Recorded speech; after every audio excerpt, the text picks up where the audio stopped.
ഇതൊക്കെ ഉണ്ടാക്കാനാണ് പോണത്. കടച്ചക്കാണ് വിചാരിക്കുന്നത്. കടച്ചക്ക, ചക്കൻ്റെ കൂർത്തിയിലുള്ള ചെറിയ ചക്കകൾ. കടച്ചക്ക മുറിച്ച് ഇടിച്ചക്ക. കണ്ട, ഇടിച്ചക്കക്ക് കട്ട് ചെയ്യാണ്. കൈത ചക്കൻ്റെ മാതിരി പല ചക്കൻ്റെ രൂപത്തിലാണ്. എല്ലാം ചക്ക രൂപത്തിലാണ് പരിപാടി. ഇടിച്ചക്ക കട്ട് ചെയ്ത് ഇനി ഇത് പാകം ചെയ്യാൻ പോവാണ്. വേവിക്കാൻ വേവിച്ച് പാകം ചെയ്യും. പിന്നെ അങ്ങനെ ചക്ക വെച്ച് അതിൽ മഞ്ഞൾ ആഡ് ചെയ്യുന്നു, ഉപ്പ് ആഡ് ചെയ്യുന്നു. പുറത്താണ് നമ്മൾ വെക്കണത്, കണലിൽ, തീ കണലിലാണ് ഉണ്ടാക്കുന്നത്. ചക്ക വെന്തിട്ടുണ്ട്. അത് മിക്സിയിലിട്ടൊന്ന് അടിച്ചു വരാം. മിക്സിയിലിട്ട് ഇടിച്ചക്ക വെന്തിട്ടുണ്ട്. അതിന് വേണ്ടിയിട്ടുള്ള കുരുമുളക്, വെളുത്തുള്ളി, നല്ല ജീരകം, ചെറിയുള്ളി, ഇത് ഞങ്ങൾ മിക്സിയിലിട്ട് ഒതുക്കാൻ പോവാണ്.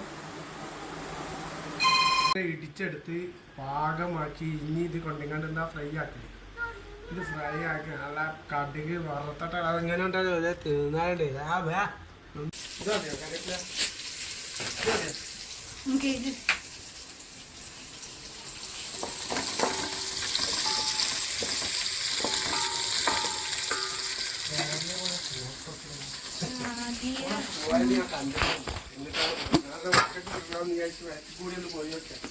വീടില് പോയിട്ടുണ്ടോ? അടക്കായില്ല. എന്നിട്ട് ഇത് ഇട്ട് കൊടുക്കട്ടെ. ഞാൻ അങ്ങനെ ഇങ്ങോട്ട് രണ്ട് കരിവേപ്പില അതിൻ്റെ അകത്ത് ആഡ് ചെയ്യുന്നു. അതിന് ശേഷം ചക്ക അങ്ങനെ ഇടിച്ചക്ക, അങ്ങനെ കടച്ചക്ക ഇടിച്ചക്ക ഉണ്ടല്ലോ ഒരു ചക്ക, അടിപൊളിയാണിത് കണ്ടിട്ട്. അങ്ങനെ അത് നല്ലോണം വഴറ്റണം. വഴറ്റിട്ട് നല്ല അങ്ങോട്ടേക്ക് ഇതിൻ്റെ അകത്ത് പിടിച്ചൊക്കെ അങ്ങനെ പിടിക്കാൻ പച്ചമുളക് പിടിക്കും. ചക്ക ശരിക്കും വെന്തതാണ്. അതിൻ്റെ നടുക്ക് നമ്മൾ ഈ മുളകും ചമ്മന്തി, തേങ്ങ നല്ലോണം പൊടിച്ച് ലെവലാക്കി അത് നമ്മൾ നടുക്ക് സെൻറ്ററിൽ ആഡ് ചെയ്യണം. എന്നിട്ട് അത് രണ്ടും കൂടി ആയിട്ട് ഇതിനെ ഒന്നായിട്ട് മൂടാണ് ചക്ക കൊണ്ട്. എന്നിട്ട് ഇത് ആദ്യം വെന്തതാണ് ചക്ക.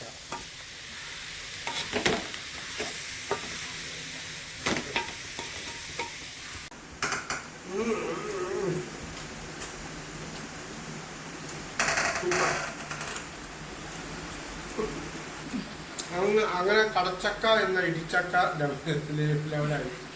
ഇന്ന് ലൈക്ക് ചെയ്യുക, ഷെയർ ചെയ്യുക. അടിപൊളിയായി സാർ എന്താണെന്ന് പറയാൻ